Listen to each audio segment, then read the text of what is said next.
What's going on YouTube? So I'm back with y'all this week just to talk about clipper blades and how I use them. Now I'll give you guys a little bit of background on why I started to use clipper blades and how I think they're more beneficial for when you're cutting your hair. But first let me say, I'm not a barber, I'm not a licensed barber, I'm far from being any type of barber in the barbering world. I just know how to cut my own hair. I don't know how to cut anybody else's hair. So I'm gonna give you guys my experience and a few little tips on how I use these blades. And trust me, it took me a while to really learn how to use them on my own head. First blade I'm going to talk about is the Oster 3.5 blade.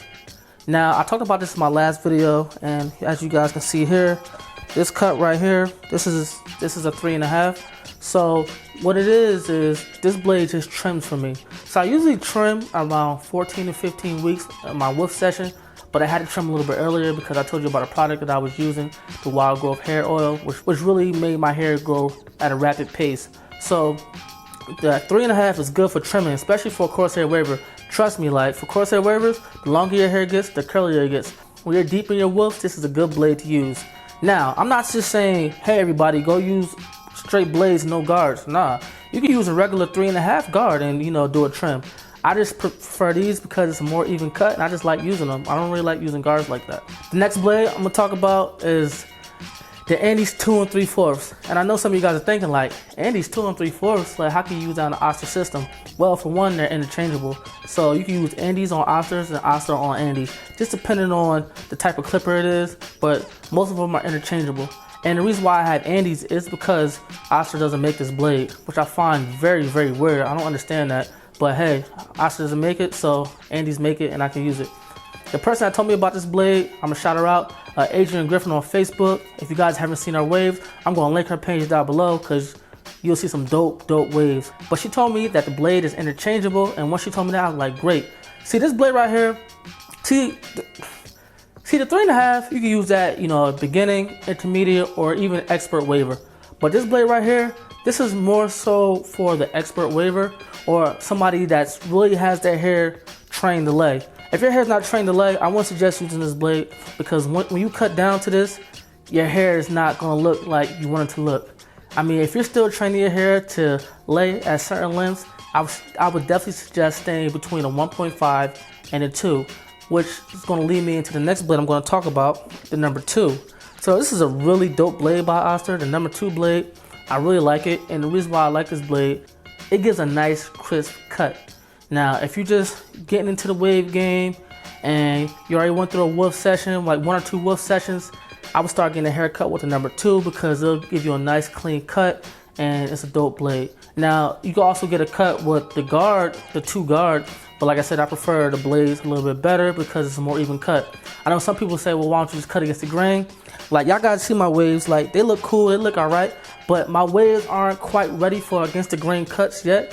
Now, I'm not saying I can't go against the grain because I can, but not just yet. I want to say maybe around February, I should be at that point where I could get against the grain cuts. The next blade I'm going to talk about is the number 1 blade. So the number 1 blade is a really dope blade, and I'm not gonna lie, I definitely use this with a guard just because I don't want to cut too low. I kind of use this like on my sides with the tapers and everything, and then back.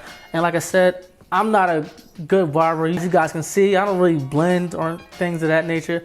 But I will say it's kind of hard to blend when you're wolfing because like this part of your hair is really long, and then that hair on the side, you gotta cut that down. And it's just kind of hard to do that, so I just cut it down. I think my waves make up for my haircut a lot of the time. But back to this blade, yeah, I really like the number 1 blade. It's a cool blade. I use it a lot, like I said, when I'm doing like my edges and everything. And the last blade I'm going to talk about is the 000 blade. I really don't use this blade that much anymore.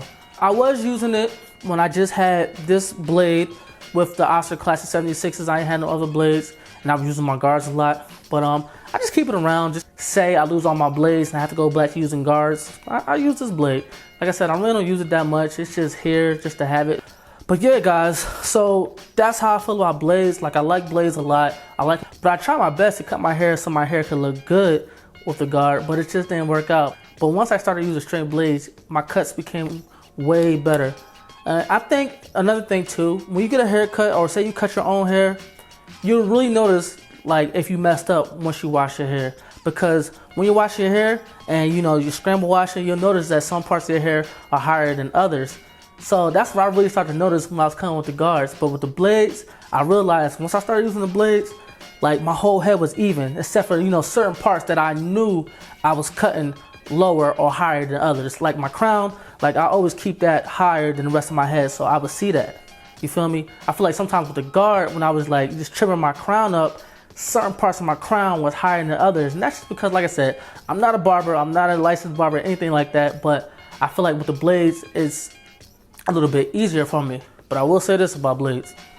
I'm telling y'all now, blades are unforgiving. See, with the guard, yeah, you got that little buffer room because you're not really gonna mess up with the guard unless you got a really low guard on and your guard falls off or something. But with blades, they're unforgiving. What it's gonna cut, it's gonna cut. So if you press too hard or like you don't really know what you're doing, you might cut a chunk out your hair. Blades are really, I wanna say blades are for people that are like really investing in this wave game. If you're not investing in this game, nah, I would definitely not suggest using blades. But if you're investing in this, yeah, try it out. It doesn't hurt. I mean, at the end of the day, it's just hair. That's it, guys. If you guys have any questions, comment down below. All the blades that I talked about will be in the description below if you guys want to purchase them. I'll leave some links down below. Also leave some links to some clippers and other wave essentials. I have a whole list in the description down below. So you guys just go down to the links below and check out some of the things that I have that I'm currently using and the things that I'm going to be using in the future. I have products, brushes, Durags, everything you need for waves. So check the description box down below. Also, if you guys aren't subscribed to the channel, click right here. And if you haven't seen my last video, click right here. That's it, guys. Don't forget, love is love. Shout out to One Wave Nation. That's my squad. Peace.